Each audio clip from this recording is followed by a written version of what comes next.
非常感谢中法这个历史研究会，李希尔，还有李松，还有我们的领事，你们的。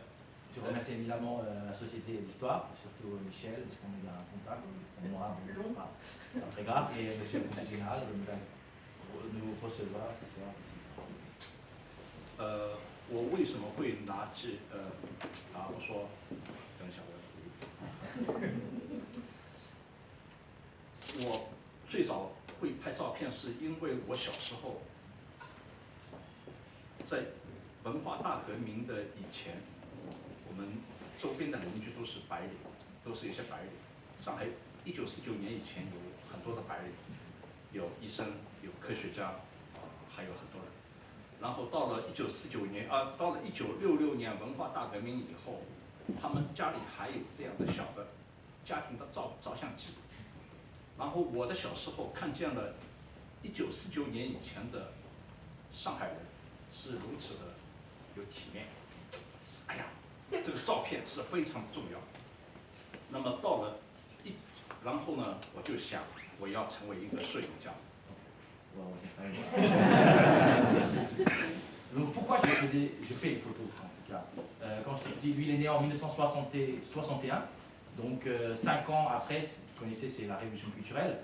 Donc quand il était petit, il a connu ses voisins qui étaient entre guillemets bien plus âgés que lui, mais qui étaient surtout tous ce qu'on appelle les cols blancs avant 49. Donc ils avaient effectivement il avait des appareils photo, donc ils avaient beaucoup de photos, et lui, il était petit, il voyait tous ces photos montrant les Shanghaïens super élégants avant 49, évidemment. Donc il s'est dit que c'est magnifique, les photos, ce sont des preuves de notre histoire. Donc il a décidé d'être photographe. 到了1990年左右，1991年，我们上海都是很困难，一个房子里边大概可能像这样的一个房子可以切断成3个家庭，每一个家庭可能是6个人，也有可能是4个人，然后所有的卫生就是卫生间都是 share 的，然后你的一个厨房间可能有5个煤气炉，也可能灶台。那么这个时候，北京的国务院说上海要普通改革开放，我知道这个世界要发生巨大变化，这个城市要从一个困难的一个城市，向一个繁荣的城市的变化中，哎呀，我要去记录下来。但是我那个时候的工资1个月才100块，那个时候买的胶卷，我刚才跟领事先生讲，我每卖一个胶卷黑白的是12块。那如果我是1个月我拍4个胶卷的话，我就是半个月没饭吃了。所以就在这样的困难前提下，我觉得我还要把它记录下来，所以我花了2、3年时间，就宁可饿肚子也要拍照片，就把这个时代记录下来。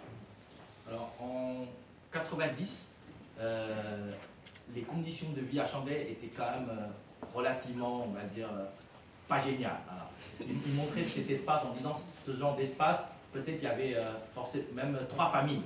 Alors, donc vivaient dans des coins partagés, il avait des cuisines partagées, il n'y avait pas de toilettes, etc. Vous pouvez imaginer. Mais le gouvernement central a annoncé qu'il allait développer, Poudon. Donc il sentait qu'il y avait quelque chose qui était en mouvement. Et à l'époque, son salaire mensuel, c'était effectivement 100 yuan. Donc il s'est dit qu'il allait quand même dépenser, même s'il ne mangeait pas, en tout cas, prendre des photos. Et chaque pellicule coûtait 12 yuan. Voilà. Donc voilà, il dépensait peut-être 4 pellicules par mois et pour photographier tout ça. Et pendant 2 ou 3 ans, il faisait que ça. 所以我因为语言法语不会讲，也不会讲英语，所以接下来我就让李松来讲，我们节约一点时间。所以呢，我也要感谢这个法租界170年差不多。那么非常感谢给我们上海带来的这样的建筑，让我们有的新的生活方式，给我们带来的一个生活方式。另外也要感谢法国的艺术家和哲学家给我们的民主和自由的价值观。Alors pour terminer, donc, je ne parle pas anglais ni français évidemment, donc la suite, je vais confier cette partie-là, voilà, donc ce sera moi qui vais le faire. Mais pour terminer, je voudrais remercier quand même les Français. Voilà, vous voyez qu'à Shanghai, il reste encore beaucoup de bâtiments, de constructions, dont les architectes étaient français. Et je veux aussi remercier les Français, les artistes français qui nous enseignent l'esprit français, les valeurs françaises, liberté, égalité, fraternité. 那么感谢大家。接下来我把话语给到这个李松，然后等一下你们有一些问题要问我的话呢，你们可以再问我。我下去了，谢谢大家。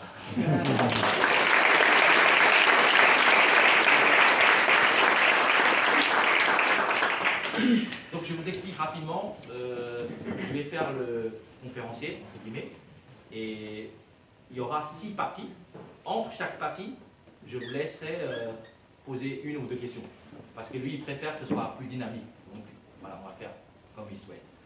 Alors je fais une brève, comment dire, explication. Je l'ai rencontré il n'y a pas longtemps, il y a 2 ou 3 ans. Lui il est né en 61. Moi, je suis né en 83. On a 22 ans d'écart. Mais dès notre première rencontre, j'ai trouvé qu'il était français dans sa vie antérieure. Voilà.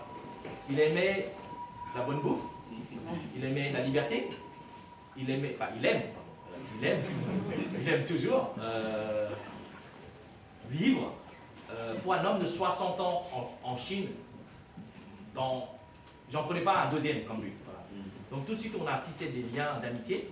Et lorsqu'il a publié le livre en 1991, j'ai d'abord contacté Nicolas Grévaud, que vous connaissez tous, et en fait on a mis un peu de temps pour monter cette conférence. Donc c'est je plante le décor. Okay. Maintenant, ce soir on va rester sur le...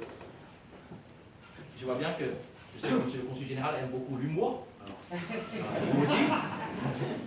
Donc on va rester sur les thèmes connaissance, histoire et humour. Je vous explique.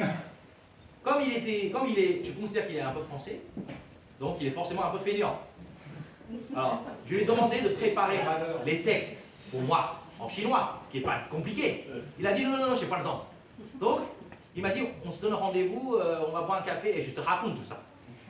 Alors, vous imaginez le boulot derrière. J'ai enregistré le truc. Donc, ensuite, derrière, je tape tout ça en chinois. Après, je me suis dit, bon, je pourrais très bien traduire en français, que ce soit un texte lisse, propre et tout ça. Mais honnêtement, ça pourrait être vraiment très ennuyeux de lire un truc. Donc, je préfère garder mes notes en chinois, et comme ça, moi, je suis moins fainéant, je bosse.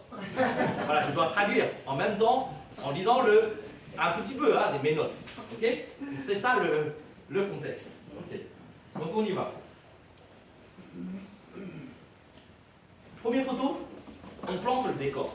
1991, une année particulière selon lui. Tout à l'heure, on parlait de la réforme lancée par Deng Xiaoping en 1978. Mais la ville qui a été vraiment développée, a été lancée, c'était Shenzhen. C'était pas Shanghai. Mais dans les années 80, à la fin des années 80, le gouvernement central a décidé de vraiment pousser Shanghai pour que ce soit de nouveau le centre financier. Parce qu'il ne faut pas oublier qu'avant 1949, Shanghai, c'était le centre financier. Mais pendant presque 40 ans, la ville est devenue une sorte de ville industrialisée avec, disons, une industrie légère. Il m'a expliqué qu'à Shanghai, on avait des usines qui fabriquaient du savon, des papiers toilettes, des baguettes, etc. Donc, à Shanghai, à l'époque, on disait qu'il y avait 80 millions. Alors, je vous raconte c'est quoi les 2,80 millions. Il y avait 80 millions de pots de chambre et 80 millions de poêles à charbon. Je ne sais pas si vous avez, peut-être pas poêles, mais à l'époque on cuisinait avec ce système et c'était voilà, charbon. Donc ils sentaient que ça allait bouger. Donc cette photo a été prise à l'hôtel Park Hotel. Park Hotel situé au People Square. Donc ça c'est pour planter le décor. Donc comme il a expliqué, il voulait prendre des photos Et il voulait photographier ça et ça allait bouger. Voilà. Donc, partie 1. Alors, est-ce que vous reconnaissez cette rue? Ça va pas être facile, hein? Alors, moi je croyais que ça ressemblait à la rue Jingxian, si ça vous dit quelque chose. Non, mais c'est pas Jingxian. Je croyais que c'était la rue Jingxian au début. Il m'a dit non, c'est Xintiandi. Et oui, c'est là où il y a maintenant la fameuse, l'une des résidences les plus chères, Lakeville. Voilà, c'est là. Et vous voyez aussi, voilà, c'était comme ça. Et tous ceux qui ont connu Shanghai dans les années 90, vous connaissez la marque Santana. Voilà, la fameuse voiture Volkswagen Santana. On continue avec. Ah, on voit pas, voilà. Bon, en France, il y a les dames pipi. Là, c'est dames pipi et caca. Et donc, les pots de chambre. Voilà. Les pots de chambre, comme je disais, il y avait 80 millions de pots de chambre. Voilà. Et chaque dame pipi, s'occupait d'une seule lane. Donc, chacun avait un territoire, plus ou moins. Voilà. Et il m'a expliqué que quand il était petit, en tout cas, il ne se souvient plus exactement en 91 combien il payait, mais quand il était petit, il payait 35 centimes de yuan par mois. C'était un forfait. Donc le matin, elle récupérait les pots de chambre, et puis ensuite, voilà, elle rendait le truc. Et il y avait des conflits. À votre avis, quel type de conflit? Non, le territoire, il n'y a pas de problème. Conflit entre les voisins. Eh oui, il y en a qui avaient des beaux, jolis pots en bois, je ne sais pas, bois rare ou quoi, je ne sais pas, mais comme ça ressemble, enfin, les pots ils se ressemblaient quand même un petit peu, donc parfois elles se trompaient, évidemment. Donc il me disait que c'était, parfois on voyait des gens s'engueuler dans les lanes pour une histoire de pots de chambre. Voilà. C'est ça l'histoire. Ok, ensuite, alors, le réparateur de poils. Et vous savez que durant les années 50, la Chine a connu la période, le grand boom en avant. Donc, toutes les familles devaient donner à l'État les matières en fer, en acier. Donc, pour les poils, c'était en alu. Voilà. Donc, mais en alu, le problème c'est que ça ne dure jamais très longtemps. Donc, il y avait plein de réparateurs. Et il m'expliquait que, en fait, les lanes, chaque lane avait son rôle, sa fonction. Il y a des lanes, c'était pour réparer des poils. D'autres lanes, c'était pour réparer le vélo. D'autres lanes, enfin devant les lanes, devant chaque lane. Je sais qu'en France, grâce, en tout cas à l'époque aussi, on dit les rues des cordonniers, etc. Les noms de rues, c'était inventé grâce à ça. En tout cas, à Shanghai, à l'époque, c'était comme ça aussi. Chaque lane avait un métier, enfin un truc, une fonction. Ok. Ensuite, voilà, ça c'est une photo que Michel a voulu montrer, et parce que on va comprendre, il y a aussi la différence entre les différents quartiers. Et à gauche, on voit que c'est, il m'a expliqué, c'est à côté de Beijing, Nanlu. Voilà. Et à l'époque, c'était un quartier pas développé, donc plus pauvre. Voilà. Donc on voit que quand même les portes, etc., par rapport à celle de droite, qui se situe juste à côté de Wukang Road, donc dans l'ancienne concession française, on voit quand même qu'il y a plus de verdure, la porte était mieux protégée et voilà, mieux décorée. Voilà. Donc ça c'est pour montrer un lien avec l'ancienne concession française. Alors, à votre avis, qu'est-ce qu'ils font, ces gens-là? Hein? Cherche une femme. Ah, c'est pas encore le marché de... Qu'est-ce qu'ils font, à votre avis? Non, un peu plus sérieusement, qu'est-ce qu'ils regardent, toutes ces affiches et tout ça? Journal? Ils échangent des appartements. Oui, des appartements. Il faut savoir qu'avant 92-93, il n'y avait pas d'achat d'immobilier et tout ça. Donc, Et ça, ça se trouve aujourd'hui sur Fuxing Road. Le bâtiment, ça s'appelle Blackstone Apartments. Blackstone Apartments. Donc ça se trouve, en tout cas à l'époque, les gens allaient là-bas et il y avait partout des annonces. Pourquoi? Il m'a expliqué que, comme tout à l'heure, il a dit que chaque famille, en fait, à l'époque à Shanghai, chaque personne possédait, on va dire, avait 4 mètres carrés de superficie, voilà, en moyenne. Hein. Donc, dans une famille, parfois, ça arrive qu'il y a un jeune garçon, il va se marier. Donc, celui qui avait un appartement de, imaginons, 15 mètres carrés, ben, il faut trouver une autre pièce. Donc, ils allaient échanger des logements avec des autres qui mettaient d'autres annonces. Parce que plus on s'éloigne du centre-ville, plus on gagne de l'espace. Il faut que ce soit équitable. Voilà.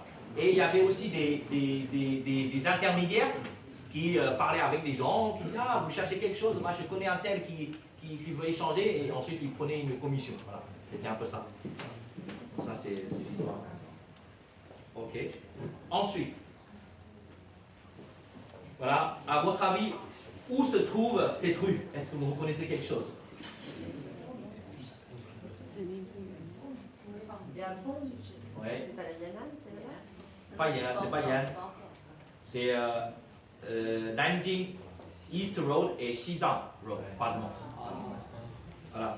Donc à l'époque, chez les gens, il n'y avait pas encore de clim, donc c'est certain, il n'y avait même pas de ventilateur. Donc dès qu'on terminait le boulot en été, il fallait sortir les transats et se battre pour trouver des meilleurs emplacements.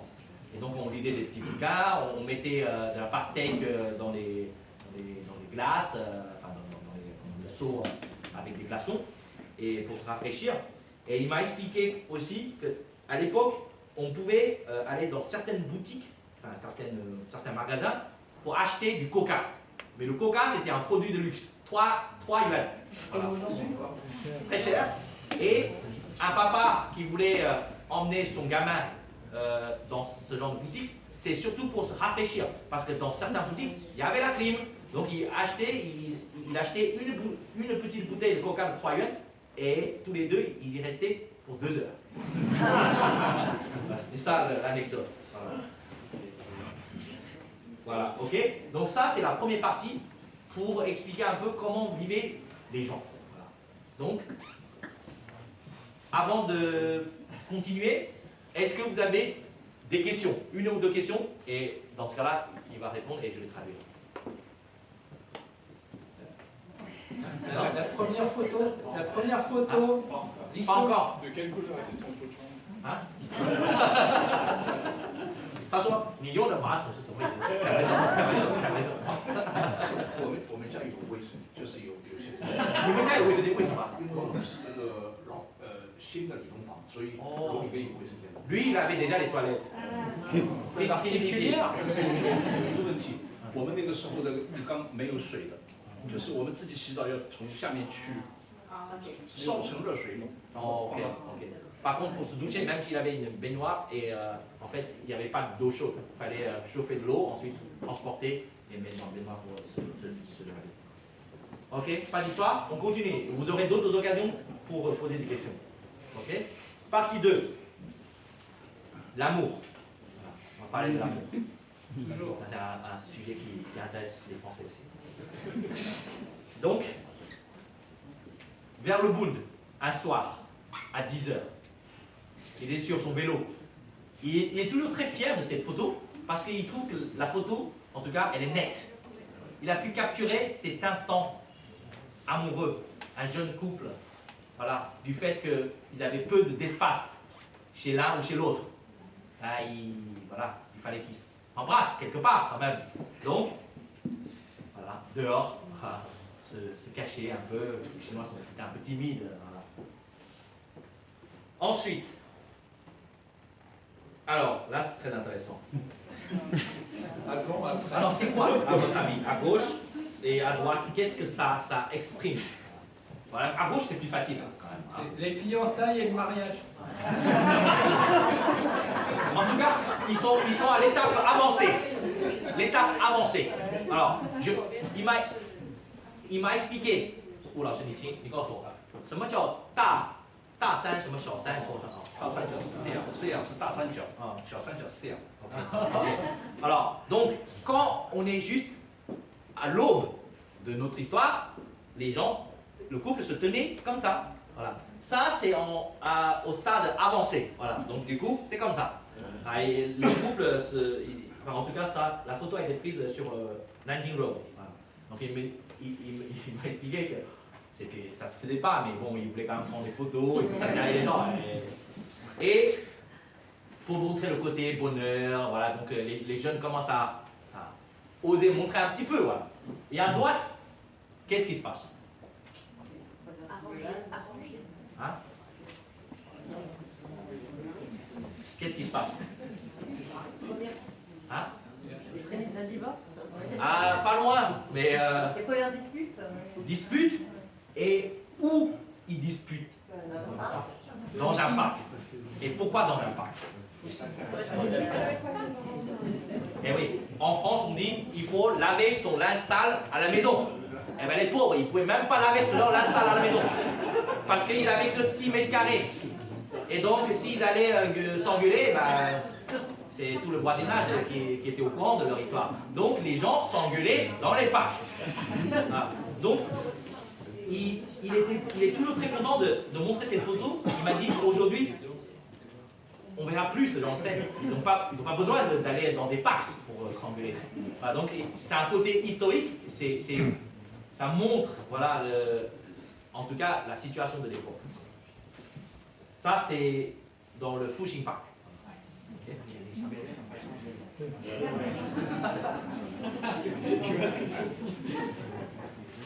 Alors, comme vous savez qu'il aime beaucoup, il continue à pédaler hein, avec son vélo, etc. Donc cette photo a été prise aussi sur son vélo. Et c'est un peu flou, mais en même temps, il dit que j'ai capturé un peu cet esprit. Voilà. À l'époque, les jeunes couples, entre guillemets, ils se fréquentaient un peu, mais il fallait que ce soit toujours deux couples. Comme ça, on est plus rassurés. Voilà. Et ce jour-là, ils allaient chez l'un des garçons, et parce que les parents n'étaient pas là. Donc, ils pouvaient aller danser. Et il m'a expliqué, il existait une danse, en chinois, ça s'appelle Hei Deng. Je lui ai demandé, ça veut dire quoi Hei Deng? Hei, noir, Deng, lampe, ou danse. Et il me dit, ça veut dire qu'il n'y a pas de lumière. Voilà. Et je lui dis, comment on danse? Il me dit, peu importe la danse. L'idée, c'est qu'on danse. Voilà.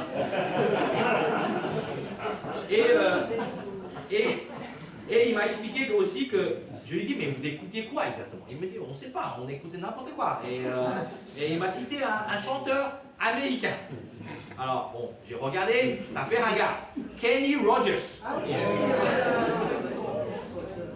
Bref, donc il m'a donné des noms comme ça. Voilà. Ok. Ensuite, alors là c'est intéressant aussi. À votre avis, où se trouve cet endroit? Là vous allez être surpris. Hein? Aucune idée? Alors, là où se trouve son appareil photo, c'est IMPM maintenant. Okay. Et donc là, le bâtiment là en face, c'est Parkson, le bâtiment Parkson. Donc là, on est sur Shanxi Road, Huaihai Road. Ok? Et ce bâtiment-là, c'est la première boutique où on achetait des ordinateurs. Donc il me dit, ordinateur. On ne savait pas ce que c'était. Pas vraiment. Ça, bien sûr, c'est les street food. Voilà, qu'on connaît tous. Et ce qui était marrant, il m'a expliqué que donc les jeunes, le soir, ils n'avaient pas d'argent, donc ils allaient manger des trucs comme ça. Et à droite, c'est Luan District. À gauche, Xuhui District. Donc vous savez que ce genre de commerce, n'était pas légal, donc il y a forcément les contrôles. Quand les mecs arrivaient appartenant au district Luan, ils s'arrêtaient là. Donc tous ces mecs-là, ils allaient bouger dans le district de Xuhui. Ok, c'est fini, ils partaient et ils retournent les mecs de Xuhui qui venaient, eh ben, ils allaient là. Donc c'était le yo-yo, quoi. Voilà. Donc il m'a dit que c'était assez amusant. Et alors, ensuite, il m'a parlé de cette boutique où on achetait des ordinateurs. Il m'a expliqué que, en fait, les premières personnes qui ont connu la clim, c'était qui? Hein? Pas vraiment, c'était ceux qui travaillaient dans les journaux, des éditeurs ou qui travaillaient dans les entreprises où il y avait des ordinateurs. Parce qu'à l'époque, il y avait des salles dédiées aux ordinateurs pour que ce soit frais. Sinon, les ordi, ils allaient trop chauffer. Donc, dans les salles où il y avait des clims, c'était des salles dédiées aux ordinateurs. Donc, des gens qui travaillaient pour ce genre d'entreprise, c'était les premières personnes qui ont découvert la clim. Par la suite, grâce à eux, ils se sont dit, tiens, pourquoi pas avoir ça à la maison? Et ils ont lancé la mode de la clim. Ça, c'est lui qui m'a expliqué. Il m'a dit, peu de gens savent que ça venait de là, en fait. Ok. Et voilà, c'est ça. Ok. Ensuite, alors, d'abord, je commence par à droite. Je pense que certains qui connaissent le système de Friendship Store. Voilà. Donc, Friendship Store, c'était uniquement, il n'y avait que des étrangers ou des Hongkongais, des Taïwanais, qui possédaient des passeports, qui avaient accès aux produits de Friendship Store. Voilà. Et donc, il m'a expliqué que l'anecdote, c'est il avait un oncle qui était en fait à Taïwan, à l'époque il se trouvait à Taïwan, et donc il est revenu en Chine pour voir la famille. Et l'oncle voulait emmener son neveu, voilà, dans la boutique. En fait, chaque passeport pouvait emmener une seule personne, mais il y avait deux frères. Donc il a emmené l'aîné, qui devait se marier, pour lui acheter une bague, parce qu'il n'y avait plus de choix. Voilà. Du coup, le deuxième attendait dehors, et il voulait avoir une paire de Nike. Et donc le grand frère est allé chercher la paire de chaussures. Le petit, il a essayé devant la boutique, mais il ne pouvait pas mettre son pied, parce que sinon, c'était pas possible. Il a dit, ok, c'est bon, ça va bien. Mais quand il est rentré, ben, il est trop serré, la paire de chaussures. Bon, ça, c'est l'anecdote qu'il partageait. Alors, à gauche, Frère Hailou est. Non, Frère Hailou est. Non. Chengdu-lu. Voilà. Donc, Isetan, une chaîne japonaise des grands magasins. Voilà. Donc, à l'époque, il m'a dit que, en tout cas, au rez-de-chaussée, c'était les premiers rayons de produits de beauté, maquillage, etc., avec des marques étrangères. Donc, les premières shanghaïennes, disons coquettes, allaient se fournir de produits là-bas. Donc, c'est ça pour lui qui était un peu historique. Voilà. Juste avant, il n'y avait pas vraiment de rayon dédié aux produits de beauté.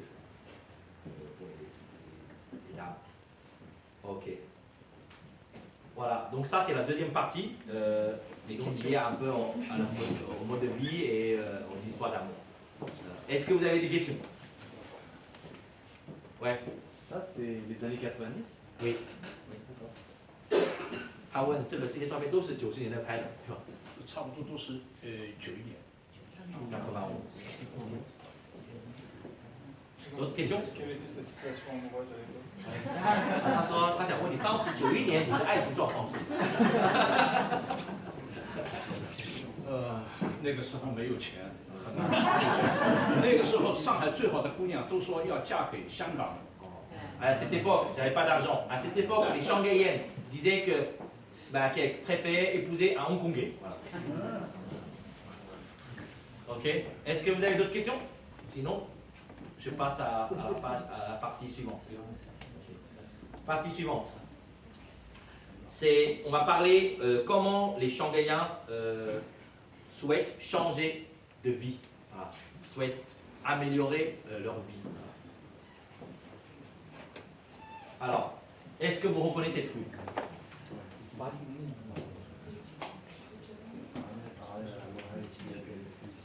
Oui. Non, non, non. Non, pas loin. Non. Huatinglu. Bravo, Huatinglu. Huatinglu était connu pour quoi? C'est boulier. Oui. Marché aux copies, pas faux. Donc, en tout cas, à cette époque, il y avait déjà des entrepreneurs, entre guillemets, des gens qui voulaient entreprendre, devenir commerçants. Ils allaient à Shenzhen, parce que Shenzhen, bien sûr, grâce à Hong Kong, Shenzhen avait une place, enfin a toujours cette place un peu privilégiée. Tous les produits tendance, et à Shenzhen, ils fabriquaient des copies, des jeans, des je sais pas quoi et tout. Et donc les Shanghaïens partaient à Shenzhen pour acheter chez les grossistes. Ensuite, ils revendaient ça sur Huatinglu. Donc c'était le marché tendance. Voilà, c'était les produits, les vêtements, etc. Par la suite, vous avez connu, pas loin, même le Shanghai Market et tout ça. Et c'est toute une époque, n'est-ce pas? Et voilà, donc c'était pour montrer. Il y avait tout, hein, il y avait les cassettes, etc. Et, ensuite, voilà. Voilà les demoiselles ça une permanente. Voilà. Donc il me dit je connais pas grand chose mais je trouvais que c'était assez rigolo donc j'ai photographié cette scène et pour moi cette photo a marqué aussi une époque. Voilà. Et je me souviens ma mère elle aimait avoir des cheveux frisés avec les systèmes de voilà dit comme ça. C'était bon maintenant arrêtez ça. Ça arrive pas encore. Et ok. Alors ensuite, est-ce qu'il y a des gens qui ont connu ce bar? Ah oui, il y a un monsieur qui a connu ce bar. 有一位先生，他见过这个地方。OK， voilà Red Bar。Il m'a dit, c'est pas le bar rouge, c'est le bar rouge de l'époque. C'est le bar rouge de l'époque. Il m'a dit que c'était le premier bar avec une licence autorisée. Et ce bar se trouvait au 2 Huashan Road. Au 2 Huashan Road. Alors, quel contexte? La patronne de ce bar aujourd'hui vit au Japon. Voilà. Et à cette époque, dès les années 80, l'établissement des relations diplomatiques entre la Chine et les États-Unis et le Japon et tout ça a été fait. Donc il y avait quand même pas mal d'étrangers, dont les Américains et les Japonais, et qui aimaient sortir le soir. Donc il n'y avait nulle part. À 18h, Shanghai c'était fini. Les gens étaient déjà dehors, enfin au lit quoi. Et donc il fallait avoir un business de bar. Et donc cette dame a ouvert ce bar et qui a fait un carton. Et à côté il y avait l'hôtel Hilton. Donc les gens descendaient, enfin tous les étrangers qui descendaient chez Hilton et qui allaient au bar. Et il m'a dit aussi la 7e flotte des États-Unis faisait des escales à Shanghai dans les années 90. Et donc ils ont vu une marée blanche de marine, voilà, de la marine devant ce bar. Ok, donc il y a un côté historique. Ensuite, voilà. À votre avis, qu'est-ce qui se passe? C'est quoi cette scène? Je vous garantis qu'il n'y a rien d'érotique là-dedans. Hein? Hein? Alors, moi, au début, je ne comprenais pas non plus très bien cette photo. Il m'a dit que le business du bar marchait très bien, donc il y avait beaucoup de bars ouverts. Mais il y avait beaucoup d'arnaques. Pourquoi? Alors, je vais me permettre de dire, un étranger allait consommer, prendre un cognac. Mais il y avait des demoiselles chinoises qui étaient là pour dire, ok, est-ce que vous pouvez m'inviter à boire un verre et tout ça. En fait, elle était de mèche avec les patrons. Pour dire, ok, est-ce que vous pouvez me payer un verre de cognac aussi? Donc il m'a dit, pas grand-chose pour un Américain, $1, $2. Mais c'était beaucoup d'argent à l'époque à Shanghai. Donc, la demoiselle buvait du oolong tea. Parce que le barman servait un truc qui ressemblait au niveau de la couleur, si ça passait, ben voilà quoi. Et puis derrière, il encaissait des sous, voilà, au prix du cognac. Et sauf qu'il y a eu une histoire en 91. 4 Hongkongais sont allés dans un bar et ils ont ouvert des bouteilles de whisky et on leur a demandé de payer 8600 quoi. Donc ils ont appelé la police, ça a fait un scandale et tout ça. Derrière, les flics ont fait une descente. Voilà. Et ça, il était reporter à cette époque-là. Donc il accompagnait les flics pour aller, on va dire, faire une descente. Donc il a photographié cette image. Et il m'a dit que c'était tous ces bars étaient au Ulumuchilu, Yanganlu, voilà. Et c'était ça.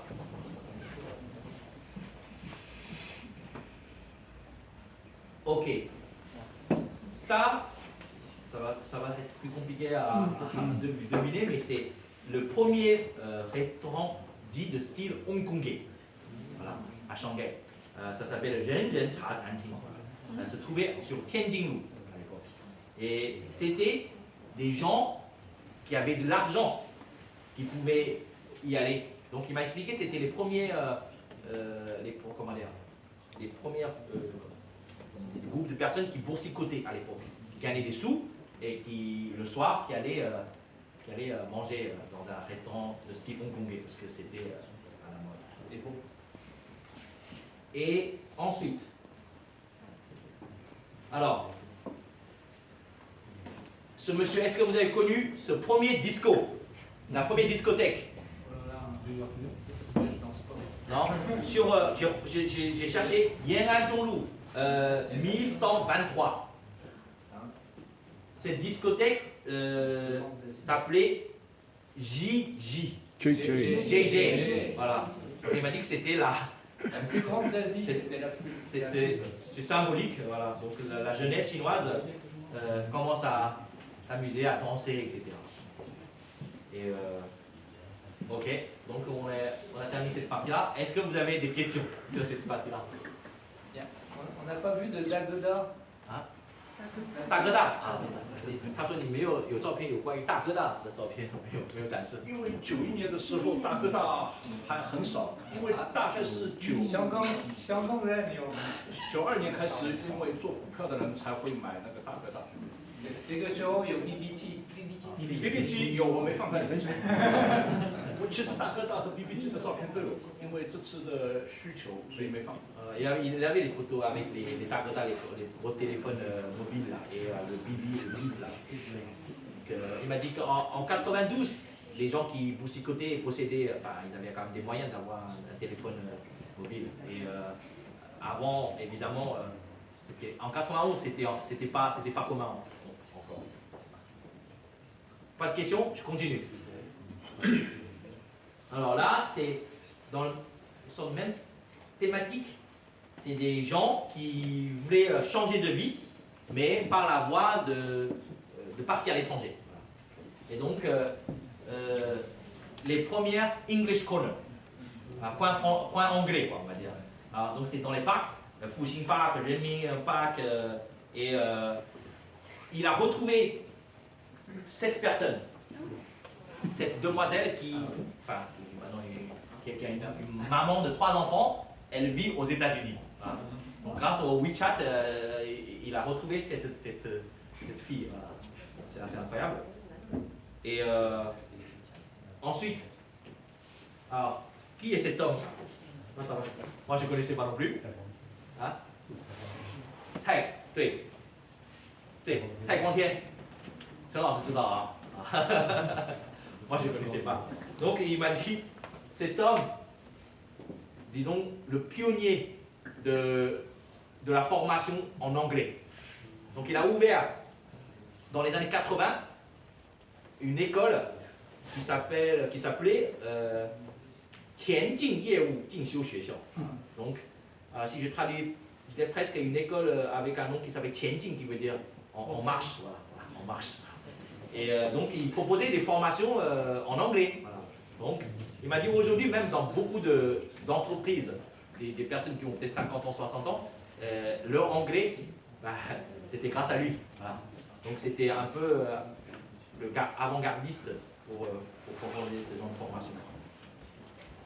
Et j'ai lu qu'il a commencé avec 100 yuan, voilà, pour lancer son business. Voilà. Un vrai start-upper à l'époque. Ok. Alors, ça, c'est pas loin. C'est, oui, non, non, non, non. Consulat?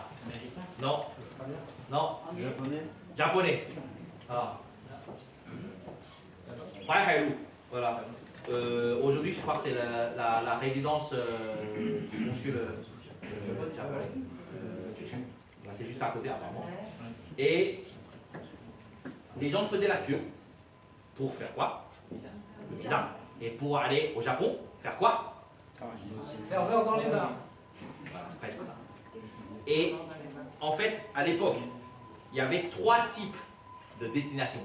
Enfin, 3 destinations plutôt. Les États-Unis, l'Australie, le Japon. États-Unis pour les études. Australie, moitié-moitié. Japon, que du boulot. Et d'abord, ils s'inscrivaient dans une école de langue avec l'inscription. Ils faisaient la queue pour le visa. Une fois arrivé là-bas, ils travaillaient là-bas. Voilà. Et donc, il m'a expliqué, lui, il gagnait 100 yuan par mois. Au Japon, l'équivalent, à cette époque, un jour, 300 yuan. Le calcul est vite fait.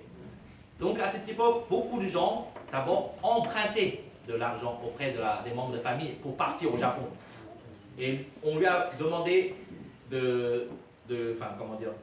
il a prêté 3000 yuan à un ami, un membre de famille, pour qu'il puisse partir travailler là-bas. Et donc, il dit en face du consulat japonais, il y avait le consulat américain, il y avait encore une file d'attente plus longue. Et le pire, c'est que les gens commençaient faisaient la queue dès 11h du soir. Parce qu'ils voulaient avoir le rendez-vous le plus tôt possible. Et donc, il y avait le business développé à côté.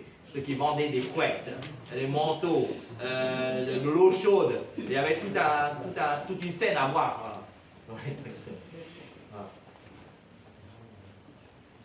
Ok. Et ça va peut-être vous surprendre. Voilà. Il arrive que les Chinois se groupent pour manifester leur désaccord. Alors ça, c'est devant le consulat australien. Pourquoi? 2 Shanghaïens sont partis en Australie. Ils ont réussi à partir. Ils ont dit qu'il y avait de l'argent à se faire. Ils ont monté une école là-bas. Derrière, ils proposaient aux Shanghaïens d'ici de dire, écoutez, payez-nous ça et on va vous donner une inscription. Et donc, ils ont payé. Et derrière, ils allaient demander un visa. Sauf que le consulat a dit, ça, c'est pas officiel, c'est pas un truc officiel, donc on ne peut pas vous donner le visa. Donc, les gens qui protestaient devant le consulat australien. Voilà. Donc, c'était sur Urumchilu, Fushinglu. C'est ça. Maintenant, c'est consulat d'Iran, exactement. Ok. Ensuite, alors, Hongqiao Aéroport, terminal 1. À l'époque, 2 types de départs à l'étranger. Ceux qui partaient avec une bourse d'études, donc avec cette voie royale, on va dire, voilà, et qui partaient représenter un peu le pays. Donc, ils avaient 800 yuan avant le départ pour aller faire un costard. Et parce qu'ils représentaient le pays, donc il fallait qu'ils soient bien habillés avant de partir. Ensuite, une fois arrivé à l'étranger, il m'a dit que chaque étudiant avait l'équivalent de $1 par jour. Mais il y en a même beaucoup qui économisaient de cet argent pour revenir en Chine. Derrière, il m'a dit qu'il y avait un bureau qui s'appelle Tubo Rengyuan Fu Zhongxin, service pour les personnes qui sont parties à l'étranger. Une fois revenus, ils pouvaient aller dans ce bureau situé sur Jingxianlu, Shanxilu. Et ils pouvaient récupérer, ils appellent ça 4 grands objets, 4 petits objets. Voilà.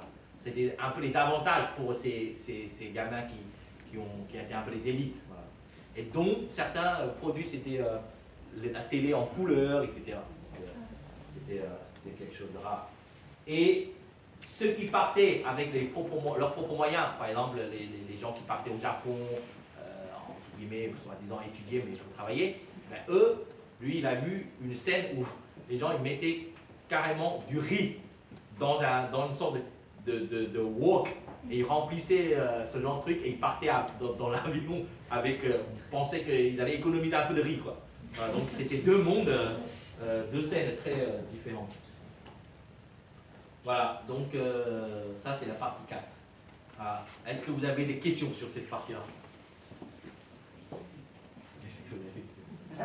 Ouais. Quand est-ce que l'anglais a été obligatoire à l'école en Chine? 他说英语是什么时候成为必须要学的学校里面？我们小时候就有英语课。我小时候读英语课第一次是1972年。72, il avait déjà les cours d'anglais. 对，我们第一课是 Long Live Chairman Mao。We started English for the revolution。C'est bon, vous n'avez pas besoin de traduction, hein? Voilà. C'était les cours d'anglais. Voilà. Après, moi, je ne sais pas. En tout cas, moi, je suis né en 83. Je sais que nous, on a commencé à apprendre l'anglais, l'équivalent de CP, CM1, CM2, CE1, CO2, CE2. Voilà. Maintenant, je crois que c'est CP qui commence, ou même à la maternelle. Oui. Pour le développement des photos, il faisait ça lui-même ou c'était par 你的照片是怎么洗的？需要去专门到哪个地方去洗？然后什么？没有，那个时候没有专业的洗胶卷的地方，我们是在家里洗的。那这里边有一个很大的困难，就是上海的夏天温度很高，我们没有冰箱，也没有冰，所以要控制到20度很难很难。而且那个时候的药水的成分也做得不好。 Donc il faisait ça bien sûr chez lui, et la difficulté en été surtout, il faisait très très chaud. Pour que la température reste 20 degrés, c'était quasiment impossible. On n'avait pas de glace, glaçons, etc. Voilà. Et puis les produits chimiques là, pour développer les films n'étaient pas top non plus.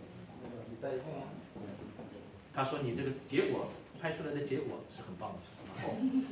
这里边有两个问题，第一个，现在可以数码技术可以修改照片；第二个就是有足够的时间，有30年的时间，所以是这两个原因。有30年是什么意思？因为有30年的积淀啊，你才会发现有它的文献的价值。如果没有30年，就没有这个文献价值。今天和昨天是一样的。他说的是你的这个照片质量好是后来修过。OK OK。 Il a été un peu retravaillé, voilà, digitalement. Voilà. Après, il parle de la valeur des photos, c'est une fois 30 ans après, on a notre regard. Donc, voilà, les photos ont une autre valeur. Ok, je continue, dernière partie. Enfin, bon, avant la dernière partie. Là, il appelle ça la renaissance de Shanghai, c'est ça. Alors, je ne sais pas si certains travaillent chez BNP Paribas. Est-ce qu'il y en a? En tout cas, si vous avez des connaissances, je pense que cette photo mérite d'être envoyée à cette personne. En tout cas, il dit que ces 3 Français étaient les responsables de BNP Paribas Hong Kong. Donc en 91, il venait à Shanghai pour organiser un événement au Garden Hakula Garden Hotel. Voilà. Et pour organiser un événement pour vendre quoi? Vendre des produits financiers dérivés. Voilà. Alors, donc ce jour-là, lui, il suivait ce monsieur-là. Ce monsieur qu'on l'appelle à Shanghai Yang le millionnaire. Yang le millionnaire parce que c'est la première personne qui a réussi à gagner 1 million de yuan en boursicotant.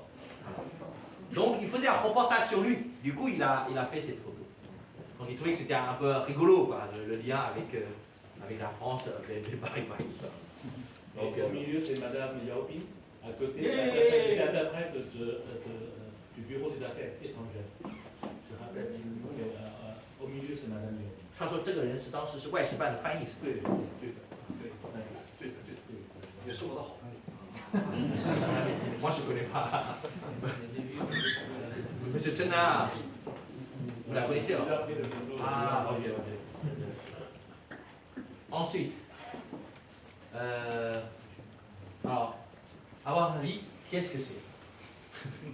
Qu'est-ce que c'est? un diplôme? Non. Propriétaire. Oui, un titre de propriété. Alors, ça, c'était une sorte d'arnaque montée par deux personnes de l'Anhui. Voilà. Donc, il m'a expliqué, les Shanghaïens voulaient absolument partir à l'étranger, à n'importe quel prix. Donc, on leur a dit que si vous possédiez 1 mètre carré aux États-Unis, ben, vous pourriez partir aux États-Unis. Donc, deux mecs de l'Anhui ont monté cette arnaque en vendant un faux certificat de propriété en disant voilà, vous possédez 1 mètre carré, je sais pas sur quel terrain en Floride. Et donc les gens étaient tellement contents, ils étaient fiers, ils prenaient ça et voilà quoi, ils allaient demander un visa, etc. Et donc il a chopé cette image et il m'a dit que c'était ça. Il y a plein de gens qui, en tout cas, qui ont mordu l'hameçon. Voilà. Alors, qu'est-ce qu'ils faisaient, ces hommes? Qu'est-ce qu'ils faisaient? Change money. Yes. Yes. Ouais. Et on les appelle les Huangniu. Huangniu, Huang c'est jaune, Niu c'est taureau. Et pourquoi on appelle un revendeur Huangniu à votre avis? En fait, c'est un revendeur de billets, etc., pour les matchs et tout ça. Parce que, à l'époque, lorsque les billets comme ça, ils sortaient, et ben, tous ces mecs-là, ils étaient comme des taureaux. Ils allaient comme ça pour acheter tout, et ensuite derrière, ils revendent. C'est pour ça l'expression Huangniu est restée pour désigner des revendeurs.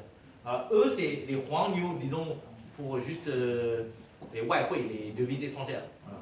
Et donc, devant des hôtels, voilà. Et pour faciliter, bien sûr, il faisait pas mal d'argent. Et il m'a expliqué ce qu'on appelle les mentons. Alors, c'est comment ça? Un jeune garçon qui ouvrait les portes. Une sorte de, pas vraiment concierge, mais portier. Voilà. Et ces portiers, ils gagnaient beaucoup d'argent. Parce qu'il était de mèche avec les Huangniu. Et un étranger qui descendait de sa chambre, il dit voilà, vous voulez échanger? Allez, vois lui. Derrière, les mecs, ils lui donnaient des sous. Et donc, mine de rien, il me dit, un petit garçon comme ça à l'époque, ils avaient beaucoup d'argent dans leur appartement. Voilà. Donc, ensuite, alors, c'est où?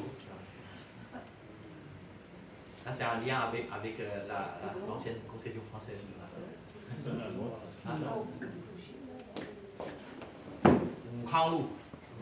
Wukanglu 333, voilà. Proche de Huaihai-Zhonglu aussi. On m'a dit, bien sûr, c'est des maisons construites dans les années 20-30, mais à cette époque-là, ils étaient habités par des familles et tout ça. Je dis, mais en même temps, on retrouve une forme de tranquillité, de paix dans une ville qui était en mouvement déjà. Donc comme c'est en lien avec l'ancienne concession française, on a rajouté cette photo pour montrer cette image. Alors, ça c'est sur Jiujianglu. Jiujianglu, c'est vers Pipo Square. Donc la première grande boutique où on pouvait acheter des choses à la mode. Il a trouvé ça rigolo parce qu'il y a des marques que personne ne connaît. François Marron, c'est quoi ça, François Marron? Voilà. Et puis, après, on va raconter l'histoire de Montagu. Montagu, ça tout le monde connaît. Et tout le monde avait ce genre de ce haut qui est un peu collant et tout ça. Et en fait, en France, personne connaissait quoi, cette marque. Quoi. Et donc, il m'a expliqué que c'était la boutique sur Jiujianglu où tout le monde allait acheter des trucs. Et ça, c'est bon. On va avoir la dernière partie qui va être très simple. Hein, mais est-ce que vous avez des questions pour la partie 5? Non? Ok. J'avance sur la partie 6 qui va être du coup plus court. Voilà. Donc là là, on va voir des photos de l'infrastructure, du changement de la ville. Donc, vous reconnaissez bien sûr la Shanghai Pearl Tower, qui était à peine Quelle année? 91. Alors, est-ce que vous reconnaissez cet endroit? Hein? Oui, exactement, le Mingdadao. Et c'est là où maintenant il y a la mairie de Shanghai. Voilà. Voilà. C'était voilà. Et à gauche, vous voyez le concert hall, là, les salles de comment dire, de concert, grand orchestre, grand théâtre. Voilà. Et après, à droite, c'est le musée d'urbanisme et d'architecture. Et ensuite, alors est-ce que vous reconnaissez ces City Hotel. Ouais. Voilà. Et sur Tululu, la fameuse résidence, là, la Sifang Xingchen, qui était encore en construction. On reconnaît le Hakula, le garden, le hôtel. Il y a la Monnaie Villa en bas.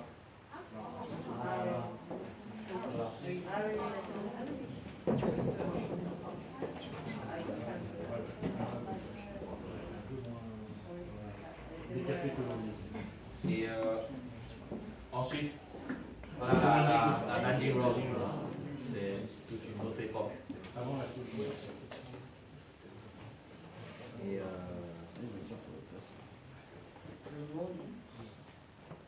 voilà, donc il montre une dernière photo de 2021, voilà, l'année dernière, et pour voir le changement de cette ville.